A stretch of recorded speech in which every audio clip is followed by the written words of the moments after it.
अस्सलाम वालेकुम सारे भाइयों को बिजनेस हब में आपको खुशामदीद करता हूं। टोटल आपके लिए एक बिजनेस ले आए जो कि आपका स्टार्ट होगा सिर्फ के सिर्फ 25,000 रुपए में। मैंगो जूस का पाउच का काम आपको देने जा रहे हैं, जो कि ये पाउच है, ठीक है। 4 रुपए एक पाउच के पीछे प्रॉफिट है, जो कि आप मार्केट में सेल करेंगे।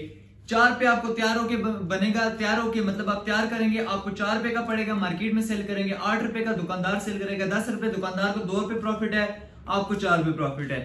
ये सारा ओवरऑल रॉ मटेरियल इसमें मिलने जा रहा है, जिसमें आपको एक सीलर मिलेगा, ठीक है।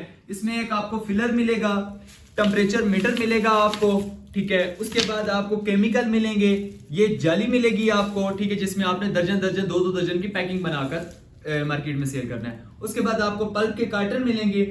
टोटल ओवरऑल रॉ मटेरियल आपको मिलेगा 25,000 रुपए में, आपने जिसमें आपको एसएसपी मिलेगा।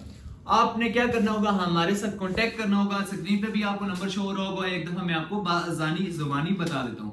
0310 0310 56 30 302। इसी पे व्हाट्सएप पे लोकल कॉल है, any time any minute call करें और अपना ऑर्डर बुक करवाएं। और हमारा एड्रेस है रावलपिंडी टेक्सला वा मॉडल टाउन फेज 1 यूपीएल वाली गली, अवामी जनरल स्टोर की बैक साइड पे। हमारे पास आए और एक छोटी सी मिनी फैक्ट्री लगाएं। मिलेंगे किसी और नए वीडियो में, तब तक के लिए अल्लाह हाफिज।